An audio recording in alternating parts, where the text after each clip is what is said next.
नमस्कार दोस्तों, ये हैं सुधीर चौधरी जो रात 9 बजे इनका एक शो आता है ब्लैक एंड वाइट, जहाँ से ये रोज़ देश की भोली भाली जनता का ब्रेन वॉश करते हैं और सही चीज़ों को भी गलत तरीके से बताते हैं। पर आज हम इनके ब्लैक एंड वाइट शो का डीएनए करेंगे, जिसमें आपको पता चलेगा कि देश की जनता को कैसे गुमराह किया जा रहा है। कल इन्होंने अपने शो में अरविंद केजरीवाल और मनीष सिसोदिया को लेकर एक विश्लेषण किया था, जिसमें ये बताया गया था कि दिल्ली के शिक्षा मॉडल को लेकर दुनिया के सबसे बड़े अखबार न्यूयॉर्क टाइम्स ने जो आर्टिकल छापा है वो केजरीवाल ने पैसे देकर छपवाया है। कल के न्यूयॉर्क टाइम्स के फ्रंट पेज पे ये खबर छपी है। दुनिया के सबसे शक्तिशाली देश के सबसे बड़े अखबार के फ्रंट पेज पे ये दिल्ली के शिक्षा मॉडल पे खबर छपी है और इस खबर में लिखा हुआ है, भारत में दिल्ली के अंदर शिक्षा क्रांति हो रही है। लोग अपने बच्चों को प्राइवेट स्कूलों से नाम कटा कटा के दिल्ली के सरकारी स्कूलों में भर्ती करा रहे हैं। अगर इस मुद्दे के बारे में आपको नहीं पता तो आपको बताना चाहता हूं कि कल दुनिया के सबसे बड़े अखबार ने मनीष सिसोदिया के शिक्षा क्रांति और दिल्ली के शिक्षा मॉडल को लेकर एक लेख छापा था और उसी की तारीफें भी की गई थी। पर बिके हुए पत्रकार और सरकार को ये बात हजम नहीं हो रही है कि दिल्ली सरकार इतना अच्छा काम क्यों कर रही है, जब पूरी दुनिया में भारत का नाम हुआ है। और इस शिक्षा नीति को लेकर इस बात से इन्हें कोई गर्व महसूस नहीं हो रहा है, ना ही इनकी छाती चौड़ी हो रही है। मुझे ये सच्चे भारतीय नहीं लगते। अगर ये सच्चे भारतीय होते तो इनकी छाती गर्व से चौड़ी हो गई होती। इन भाई साहब का ये कहना है कि हमारे देश की मीडिया पश्चिमी देशों की मीडिया से बेहतर है, इसलिए सभी लोग नेता हों, अफसर हों, एक्टर हों, पश्चिमी अखबारों में जगह पाना चाहते हैं।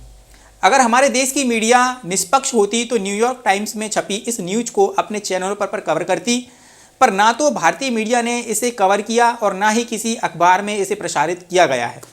इससे ये पता चलता है कि हमारे देश की मीडिया कितनी निष्पक्ष तरीके से काम करती है।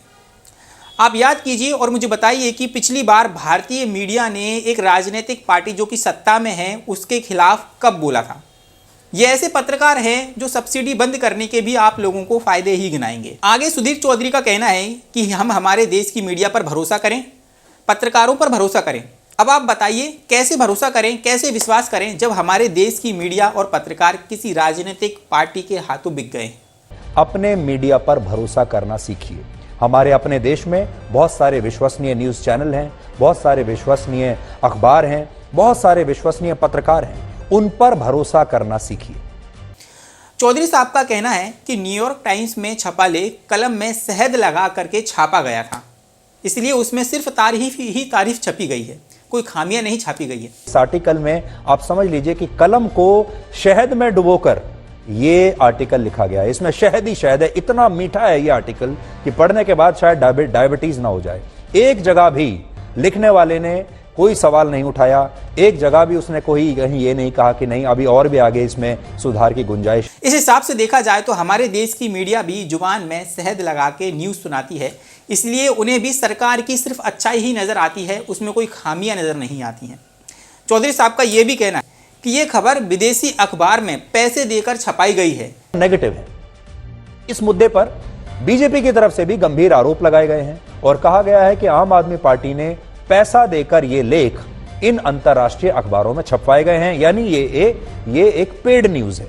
और अब जब भ्रष्टाचार के मामलों में छापे पड़ रहे हैं तो वो इन लेखों को शिक्षा के एक गोल्ड मेडल के रूप में आम आदमी पार्टी इस्तेमाल कर रही है। हमें नहीं पता कि ये अखबार में खबर पैसे देकर छपाई गई है या नहीं छपाई गई है, और अगर ये न्यूज़ पेड भी है तो भी क्या बुराई है, क्योंकि हमारे देश की मीडिया भी तो बिक चुकी है। और आप भारत में कोई भी अखबार उठाकर देख लो, सरकार की तारीफों के जितने बड़े बड़े विज्ञापन इसमें छापे जाते हैं वो सब क्या फ्री में छापे जाते हैं? बिल्कुल नहीं, वो सबके सब पेड न्यूज़ ही होती है। अगर आज हमारे देश की मीडिया भी अगर निष्पक्ष होती तो दिल्ली के शिक्षा मॉडल पर भी ब्लैक एंड वाइट शो किया गया होता। लेकिन चौधरी साहब खुद कह रहे हैं कि मनीष सिसोदिया पर लगे आरोप की अभी जांच हो रही है और वो दोषी हैं या नहीं ये तो कोर्ट के फैसले के बाद ही तय हो सकेगा। ऐसा कहा जाता है कि मनीष सिसोदिया के विभाग ने एक नया क्लासरूम बनाने पर लगभग 25 लाख रुपए खर्च किए, जबकि ये खर्च 3 से 5 लाख रुपए से ज्यादा नहीं। हालांकि यह आरोप है कि इस केस में अभी कोई ठोस जानकारी सामने नहीं आई है, इसलिए सिर्फ आरोप ही माना जाएगा। लेकिन हम क्या करेंगे? लेकिन हम ब्लैक एंड व्हाइट शो में उन पर भ्रष्टाचार के आरोप लगाकर उनकी छवि जरूर खराब करेंगे। परसों के दिन की बात आप लोगों को बताना चाहता हूं। परसों के दिन ही बीजेपी के एक बड़े नेता सांसद शहनवाज हुसैन के ऊपर रेप केस में हाई कोर्ट ने एफआईआर दर्ज करने के आदेश दिए हैं।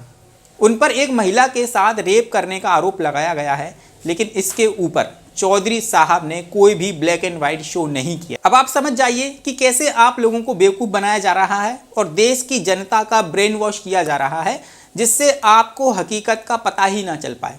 अब मैं आपको दिल्ली के सरकारी स्कूल और बाकी स्कूलों का कंपैरिजन बताना चाहता हूँ। ये हैं दिल्ली के सरकारी स्कूल।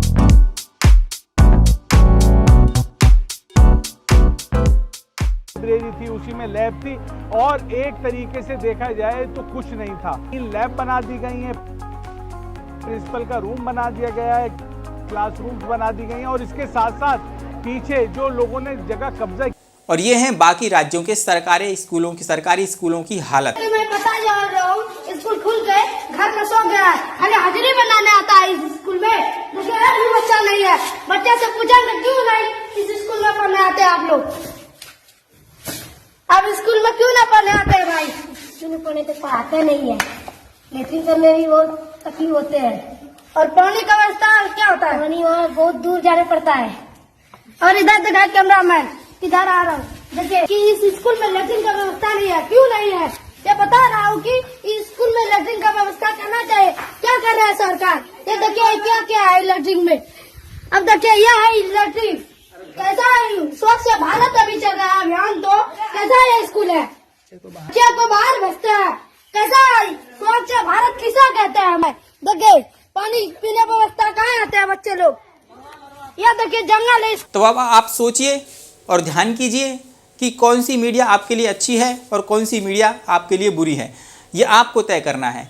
रोज रात को आपका ब्रेन वॉश किया जाता है, वो भी भारतीय मीडिया के द्वारा। तो आज के इस विश्लेषण में मैंने आप लोगों को ये बताया कि किस तरीके से भारत की भोली भाली जनता को लेकर रोज गलत जो है न्यूज़ों का प्रचलन किया जाता है, सही न्यूज़ों नहीं बताई जाती हैं। और अगर जो न्यूज़ें आप लोगों के समक्ष पेश की जाती हैं उसमें भी आपको सिर्फ न्यूज़ का एक पहलू ही दिखाया जाता है, दूसरा पहलू दिखाया ही नहीं जाता है। इसीलिए दोनों ही न्यूज़ के दोनों ही पहलू को आपको समझना होगा और अपने मन मस्तिष्क से स्वविवेक से निर्णय लेना होगा कि कौन सी न्यूज़ आप लोगों के लिए सही और कौन सी न्यूज़ आप लोगों के लिए गलत है। तो फिर मैं मिलता हूं किसी नेक्स्ट एपिसोड में, किसी नेक्स्ट मुद्दे पर बात करेंगे। तब तक के लिए जय और धन्यवाद। और जो है मुद्दा क्या है कि यूट्यूब चैनल को आप जरूर से जरूर सब्सक्राइब कर लें और बेल आइकन को दबाना बिल्कुल भी न भूलें। जय हिंद और